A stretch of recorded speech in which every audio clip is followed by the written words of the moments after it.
El factor 8 son literalmente medicamentos, o sea, que ya están en liofilizado, en polvito, se reconstituye una solución y se aplican de manera intravenosa. Concentrados plasmáticos de factor 8, que no son recombinantes, y crioprecipitados. ¿Qué es el crioprecipitado? Eso también lo piden. Son factores de adhesión. Son factores de coagulación. Sí, pero con... O sea, sí. ¿Dónde? Ajá, con plasma.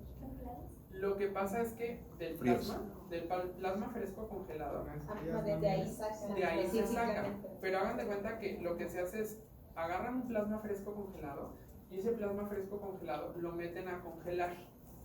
¿Sí? Entonces ya congelado el plasma, después lo toman y ¿qué pasa? Lo meten a descongelar pero a una temperatura congelada. Estable, a la misma estable.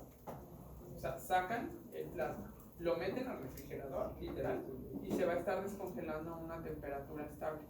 Y ahí es donde se van a empezar a precipitar esos factores de la población, que es donde va el factor octavo. ¿Sí? Y quedan una fracción así chiquita, que lo piden ustedes al banco de sangre y son ricos en factor octavo, esos creo precipitados. Okay. La Federación Internacional de Hemofilia dice: ningún paciente hemofílico o que viva con hemofilia deberá ser tratado con crioprecipitados, a menos de que su vida esté en riesgo. Eso dice. Pero en México, la verdad, la realidad es otra. Si conocemos lo que cuesta un factor de coagulación, ¿sí? Y utilizarlo de manera recurrente, la verdad es que ningún sistema de salud sería capaz, o bueno, al menos el mexicano, pues, de soportar ese gasto. Les voy a dar un ejemplo. Una unidad de factor equivale a $1. $1 de ahorita. O de 18 pesos. O de hace 6 meses. $1. ¿Ok? Pero supongamos que tu paciente que tiene hemorragia cerebral, que necesitas llevarlo al 100%, necesita y pesa 100 kilos, necesitas 3,000 o 4,000 unidades cada 8 horas por 14 días. Saquen el estimado. Pues simplemente son 3,000, son $12,000 por 14 días. O sea, es realmente muy costoso el tratamiento. Pues, Ese es el recombinante. ¿Qué cuesta? Factor 8. El ácido costo por unidad es alrededor de 6,000 pesos. ¿Por unidad? Por unidad, según. No, deben de ser ahí, ese debe ser como el frasco en casos leves. El ácido tranexámico no sufra. Se utiliza solamente para casos de hemorragias muy leves, sí, que son antifibrinolíticos. El ácido tranexámico es el que hace que se libere factor 8 adicional desde la Desmopresina. es la desmopresina. La desmopresina. La desmopresina también se puede utilizar. La desmopresina, pues ustedes saben que es una hormona que lo que hace en el caso de la hemofilia o el von Willebrand es exprimir esas cuerpos que se llaman cuerpos de Weber-Paley que están en el endotelio y exprimen eso para que salga la circulación. Pero solamente lo podemos utilizar en los casos leves. ¿No? Ok. Cada unidad de factor 8 perfundida por kilo de peso corporal es capaz de elevar 2% la concentración plasmática del mismo. Es decir, que para elevar al 50% el nivel de factor 8, un paciente con por lo menos de un 1%, que pese 80 kilos, la cantidad necesaria será de 2,000 unidades. Y si conocemos la vida media del factor octavo, que es de... ¿Con segundos? No, 8 a 12 horas. No. 8 a 12 horas es lo que dura. Entonces yo tengo que estar infundiendo 2,000 unidades Cada 12 12 horas. Si quiero llevarlo al 50%. Pues lo que les digo, si lo quiero llevar al 100, normalmente son 4,000 unidades. ¿Sale? Pero está al 70, ¿no? Lo mínimo que lo...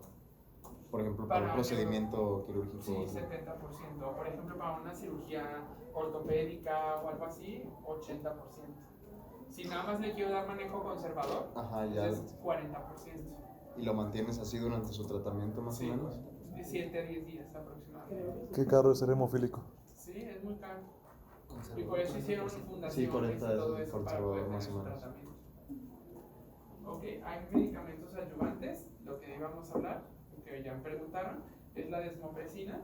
Esta es la dosis de 0.3 microgramos por kilo y B es capaz de duplicar o triplicar la concentración del factor octavo manteniendo estos niveles unas 12 horas. Les digo solamente para casos leves, sí, porque el caso que tenga menos del 1% es imposible que utilice realmente la desmopresina para someterlo a algún proceso. Se puede combinar, ¿no? Supongo esto combinar, y ahorrar un poquito. Se puede combinar un poco, o por ejemplo, cuando llega a urgencias, pues utilizar esto. Y el ácido tranexámico, que es un antifibrinolítico, dosis de 10 miligramos por kilo cada 6 a 8 horas por de manera intravenosa. ¿Okay? Y bueno, los nuevos medicamentos como emicizumab inicialmente se aprobaron para el uso de hemofilia con inhibidores o anticuerpos, es decir, aquel que ya estuvo sometido a mucho factor que ya hizo anticuerpos, pues utilizamos el emicizumab. Aquí está lo que necesitamos llevar. Por ejemplo, una hematrosis aguda del 30 al 50, un hematoma intramuscular del 40 al 50, sistema nervioso central, hemorragia, llevarlo al 100%, hemorragia retrofaringia, 50 al 70%, sangrado gastrointestinal entre el 50 y el 100, cutánea, 30 al 40, retroperitoneal 100 y cirugía o traumatismo, 100%. ¿Sale? Hemofilia B. Es la hemofilia B o enfermedad de Christmas.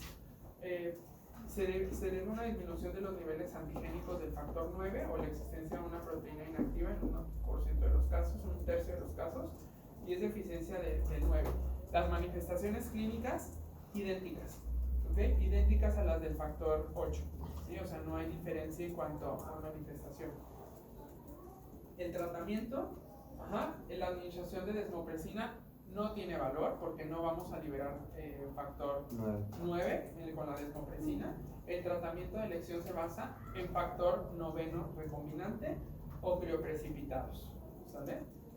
El crio trae una pequeñita cantidad de factor 9, trae más el plasma, pero para elevar o darle actividad con plasma se necesitan muchísimos plasmas, entonces el volumen es muchísimo, entonces por eso es que se necesita el factor noveno recombinante. Pero, ¿cuál es la diferencia de por qué el plasma no sirve de igual manera que si congelas eso y después Por lo el tipo de administras? proteína que es. Por ¿Se el peso desnaturaliza? molecular por el peso molecular de la proteína, perdón, el peso molecular Se de la hace proteína menor. es menor. De hecho, el factor octavo siempre trae un cofactor. ¿Cuál es? El de von Willebrand. El von Willebrand. El von Willebrand siempre van juntitos porque el peso molecular del factor octavo es tan ligero que la misma turbulencia de la sangre lo puede destruir. Entonces se tiene que unir al factor de von Willebrand para evitar que eso suceda.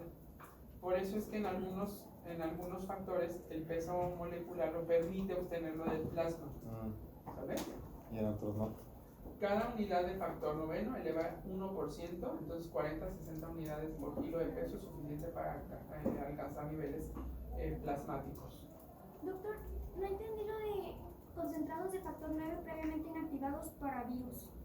Bueno, es que puedes, acuérdate que todos los factores de la población, todos provienen de la sangre humana, ¿ok? Entonces todos tienen que pasar por una inactivación viral. El liofilizado, el medicamento que te traen a ti, es un hemodiderivado, viene de la sangre humana. Entonces todo lo inactivan para patógenos. Ya entendí. ¿Sabes? Sí. Gracias. ¿Cómo diagnóstico? Biometría hemática para ver que la cuenta plaquetaria, prótesis de sangre periférica influye mucho, no vas a encontrar mucho, simplemente es ver plaquetas y todo, y el coagulograma básico. El diagnóstico definitivo de la hemofilia y la clasificación se mide, se hace realmente midiendo el nivel del factor noveno u octavo de la población. Von Willebrand. Von Willebrand, les puedo decir que es una hemofilia también, pero es la más frecuente a nivel mundial. ¿Sí? Estamos hablando que el 1% de la población mundial tiene enfermedad de Von Willebrand. ¿Ok? Generalmente es más frecuente en las personas caucásicas, y muchas veces no lo logramos diagnosticar. El Von Willebrand tiene una función también en la hemostasia primaria. La hemostasia, acuérdense que se divide en dos grandes. la hemostasia primaria y la hemostasia secundaria. La hemostasia primaria Es el tapón. es el tapón plaquetario y la hemostasia secundaria es formar la malla de fibrina, ¿sale? Y que finalice la formación del coágulo. ¿Trabajan igual? ¿Primero es una y luego es otra? ¿O qué pasa? Es al mismo tiempo. Al mismo tiempo. O sea, se dividen como hemostasia primaria y secundaria por cuestión académica. académico, sí. Es por cuestión académica. Pero realmente la hemostasia al mismo tiempo está trabajando. Desde que se está formando el tapón de plaquetas, ya se están formando todas las proteínas para formar la malla de fibrina. Entonces, en el caso de la hemostasia primaria, evidentemente es esencial para la formación del coágulo hemostático plaquetario por las funciones de adhesión y agregación plaquetaria a través de los multímeros del von Willebrand. Por eso es que el von Willebrand funciona dentro también de la hemostasia primaria. Y en el caso de la hemostasia secundaria, integra el complejo del factor octavo también, por medio de una unión no covalente, lo que les digo, son cofactores, protegiendo el factor de la degradación enzimática. ¿Ok? Entonces, el papel del factor de von Willebrand en la hemostasia facilita la adhesión plaquetaria en la pared del vaso sanguíneo lesionado, participa en la agregación plaquetaria y es portadora de la proteína del factor octavo.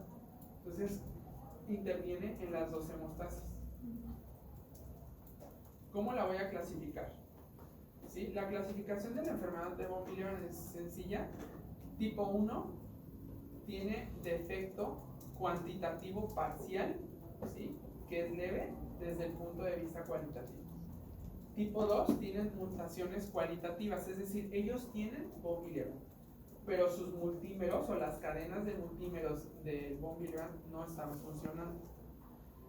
Y el tipo 3 es una deficiencia grave o ausencia completa del factor de von Willebrand. Obviamente, un tipo 1 son casos leves, un tipo 3 son casos severos. Y el tipo 2 a veces es un reto realmente el diagnóstico. Entonces, ¿no hay tanta diferencia entre el 1 y el 2, excepto qué tanta cantidad de las que funcionan tienen? Sí, exactamente. Y el 3 es incompatible con la vida, ¿no? Casi incompatible. Bueno, nunca me ha tocado ver alguno ni sé de algún paciente. O sea, no.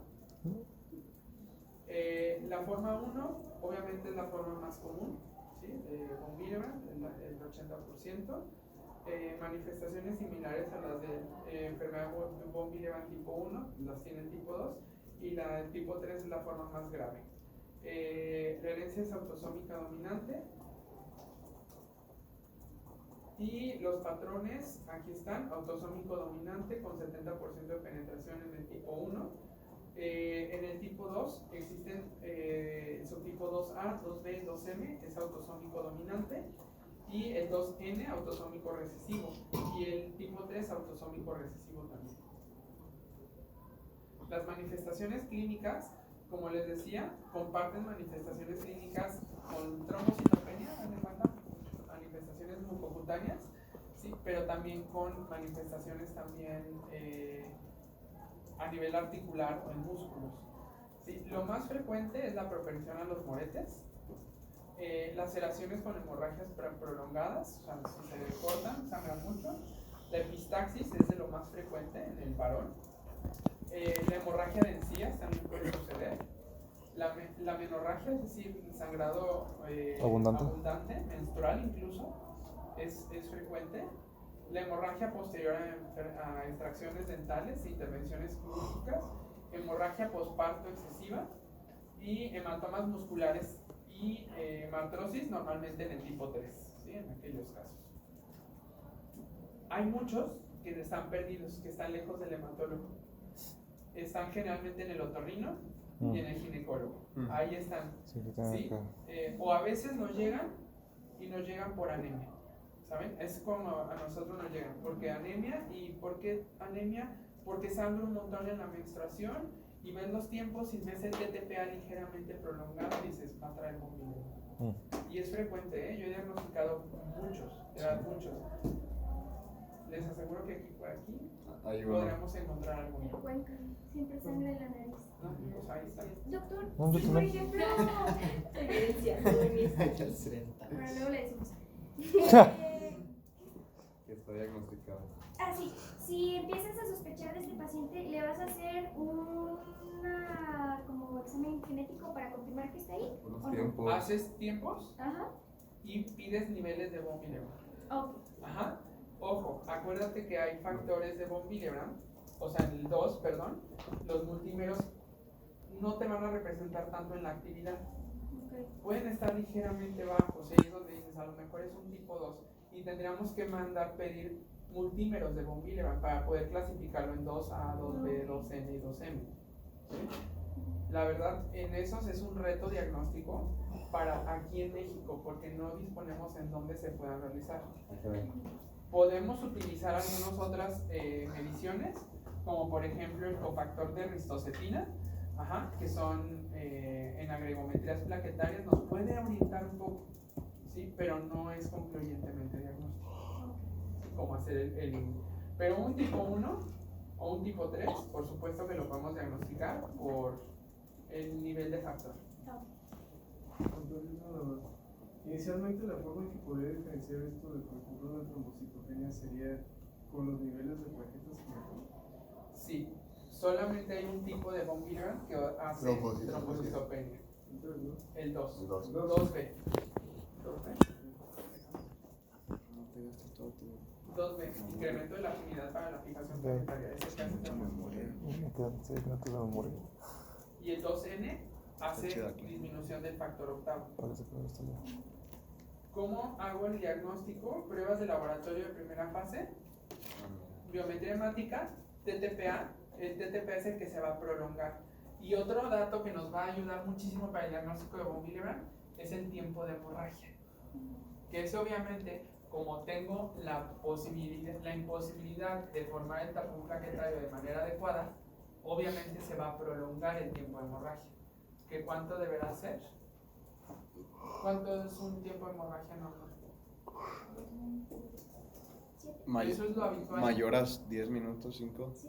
6 minutos, arriba de 6 minutos ya ahí es Ya un es, tiempo de ok. hemorragia prolongada. Ok. Arriba de 6. Arriba de 6 minutos, por arriba de 6 minutos. Hay mucha gente que no los considera y se les va el diagnóstico. Y luego el TTPA debería estar por arriba de 3 segundos sobre el nivel basal del testigo. Pruebas de laboratorio en segunda fase, factor de von Willebrand, el cofactor de ristocetina y factor octavo. ¿Ok? ¿Qué criterios tomo? Historia personal de hemorragia excesiva, mucocutánea, pruebas de laboratorio consistentes e historia familiar de hemorragia. Generalmente aquel paciente que dice, le preguntas, oye, ¿tu mamá sangraba de la nariz? Sí, también. Ahí está. ¿Sí? Por ahí saqué una residente también. Una mía, así, egresada de aquí, también con von Willebrand. Doctor, una pregunta rápida. De los estudios de TTP y TTPA, ¿cuáles dijo que eran anormales? Tiempo de hemorragia y el TTPA. Ahorita voy a poner una tablita donde vienen las diferencias entre los tipos de hemorragia y ve cuál se eleva más, cuál es el que debe de elevarse. Pruebas para establecer el subtipo, lo que les digo.